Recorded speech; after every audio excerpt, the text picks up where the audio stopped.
xalqadii hore waxay ku dhamaatay ninkii qaniga ahaa ee dadka u diiday inuu lacagta bixiyo dadka masaakiinta uu caawiyo oo laga helay asraar fara badan kadibna la khashibo dibadda la keenay. haddaba saxaab xaggiiba nooga sii wadaya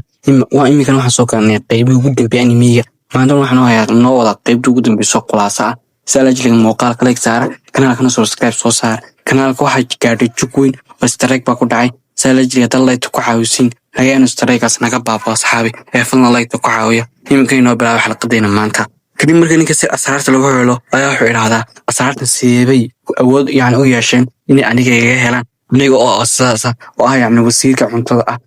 kadibna isagoo su-aalahaas isweydiinaya ayaa waxaa lasoo hadla qofkaasina wuxuu ku idhaahdaa sirooyinkaaga oo dhan dibadda ay yaalaan ee saaxiib isteji aniga ayaana gacanta ku hayn. kadibna gabadhii siraha ururinaysay ayaa ninkii kale waxay u dhiibtaa sir maafiyada ahaa waxayna ku tiraa ugu hanjabkaad kan wiilkaas weli uu kibisan yahay. dhan kale wiilkii gabadhyada kale iyagana waxay raadsanayaan majarafado ama muxuu ahaa batel buu ahaa wax saas weyn wax saas raadsanayaan. kadib markii manta laga helaan ayaa gabadh waxay tiraahdaa meesha meel aad u qalban weeyaan ee fadlan naga kaxe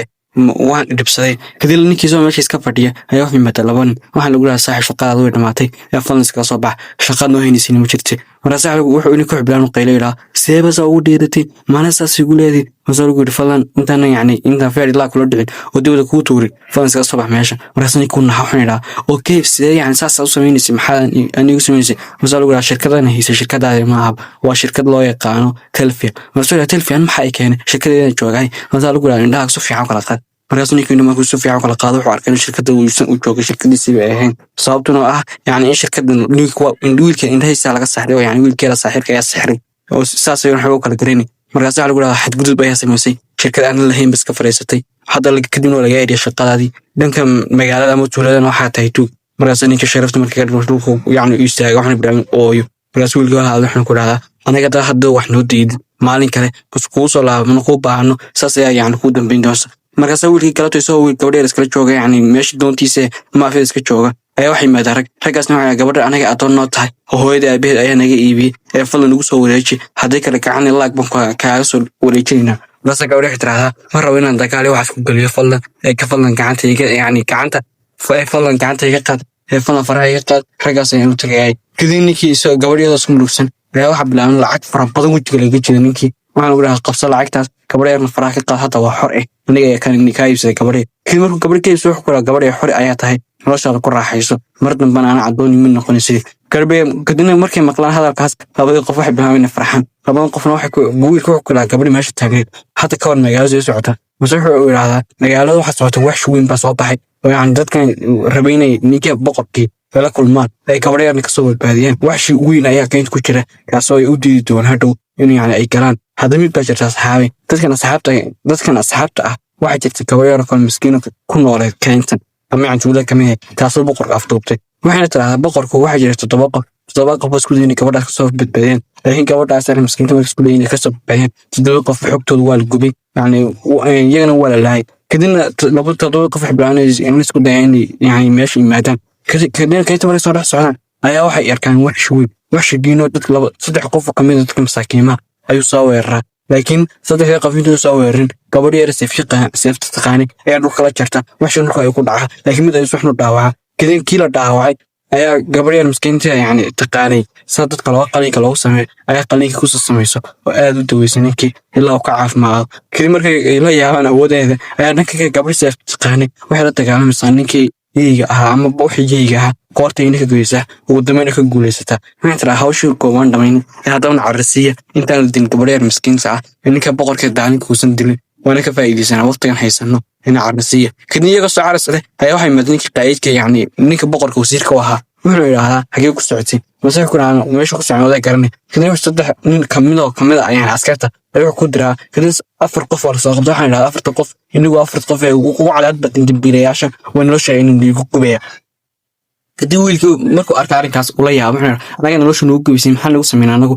dadka kaleba waa nala mid afartiin maxaa soo doortay afartiin waa quuxatin kuwa bini'aadamiina oo dhibaatada inta ugu badan haysta. kadib waa la gubay 4 qof asxaabtiisana way daawanayaan. kadib dadka kale iska hortay inay caawiyaan laakiin wiilkaa istaaga ku yidhahda jooja waxba ha caawin mase gabadhi tira maxaa saa u sameynaysaa anaa ku kalsoona joog. markaasaa dhanka soo soo bax wiilkii yara saaxiibka 4 qof ay saas sixirkiisu ka badbaaday dadka ka badbaaday hortooda ayuuna keenay ayagoo caafimaad qaba markaasay dadka way la yaabaan waxay dhahdaan toddobadan qof seebay isku fahansan yihiin markii waxaa gubanaya yani rag kale askarta marka waxay guban iyagoo iskaga laabtaan qasrigoogii laakiin intii qof yani intii kan meesha ay taagtaagayn maase wiilku wuxuu idhahdaa haddaba khudbadii koowaada yani aa u malaynaya inay dilaan anaga saasna ka badbaadnay oo aniga badbaadiyay dadkan qof yani aniga saaxirka badbaadiyay iyo hadda waa inaan sameynaa xal kale oo xal kale inaan raaraadino aan ku sabdaadinahay gabdhaha hadda waa inaan ku dhaqaaqnay xalka kale markaas wiilku ninkii wuxuu idhahdaa hadda waa inaan bilownaa sheekada laakiin wuxuu idhahdaa maxaad bilaabaysaa ku dhaha aduu waxaad wiil miskiin daciifa iyo halkaaga isku joog haddii aad nafaraan la soo gashin waxaad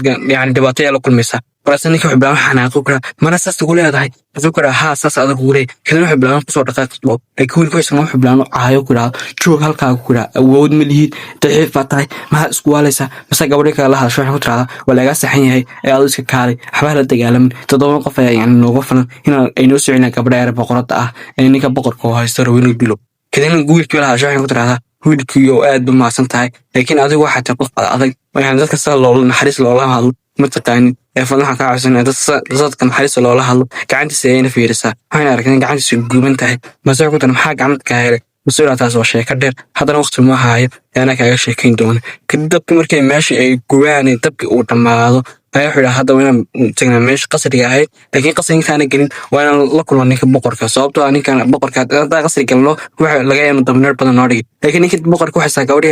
yar isku daya inuu soo yani jidkeed taabsas dhaho laakiin gabadh yar sixi ku tuurta wejigeena dhulka u gelisaa kadib ninka markuu ooyo idhaahda maxaa saas igu samaynaysaa xabiibti ay yani wax saas noocaas idhaahdaa kadib gabadha tirahdaa adigu ma tihid ninkayga maxaan ugu falayaa laakiin kooxdii kale waxay bilaabeen inay cararaan kayntii oo yani u yimaadaan wiilkii gabadh yar usoo yimaadaan oo meeshii madfac ku ridaan madfac maraysa ugu ridaan qasriga u gariiro ayaa ninka wasiirkaa soo carara kooxdiisii askartayd u yimaada wuxuu idhaa maxaa dhacay markaas waxa lagu yidhahdaa waxa soo weeray toddobadii qof wuxuu idhaa weerar haddaba toddobadii qof waxay bilaan leeb kusoo tuuraan laakiin leebka waa laska wada xakameeya markaasuu idhahdaa haddaba leebka waxba kama taray ora seefla aada oo yani seefka ka guulaysta